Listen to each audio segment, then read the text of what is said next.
Hey, good morning. Stuck in traffic with Wolf Gorlick. Couple minutes of unscripted IT security thoughts.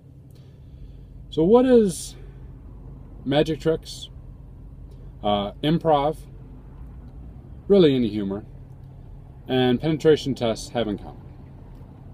What they have in common is the surprise factor, right?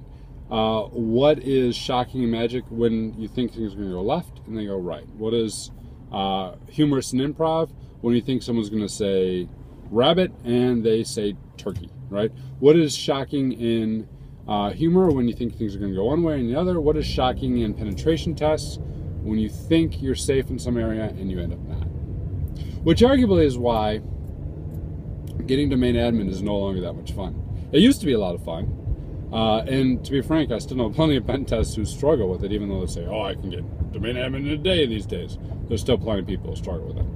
But it used to be fun because it used to be surprising. You got domain admin on us? How? Right? The surprise factor, not so much anymore.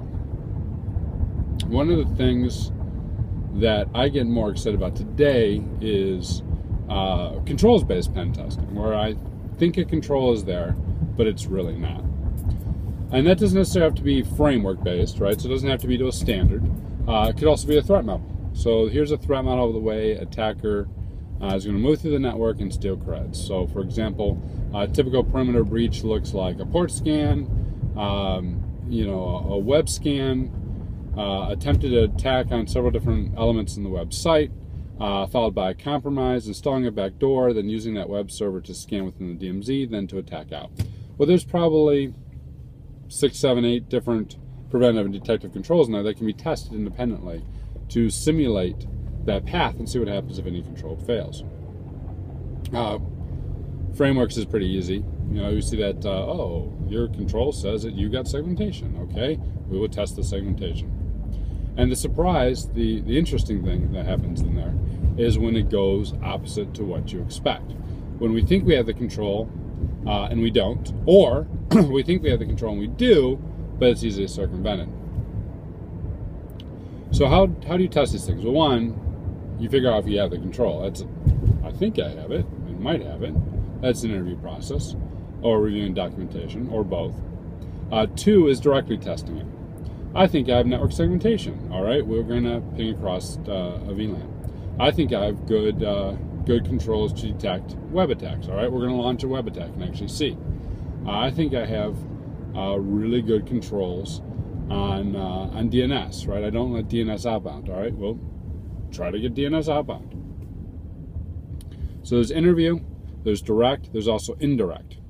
So indirect is, can we circumvent this control? In other words, is this control actually mitigating the risk we think it is in terms of attack or in terms of a framework?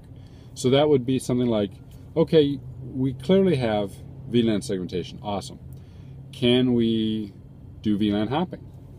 Is the switch set to protect against that?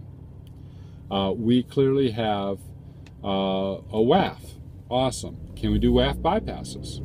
You may be able to detect it when I'm just launching a normal attack, but can I obfuscate the packets so that you can't detect it? We have DNS set up properly so that you can't do DNS outbound. Awesome. Can we use one of the DNS proxy tools and set up a tunnel utilizing our own internal DNS? So, what's fun about magic? What's fun about improv? What's fun about pen tests? The unexpected. How do you measure the unexpected in pen tests? You talk to folks, you test it directly, you test it indirectly. And it's fun. Cheers.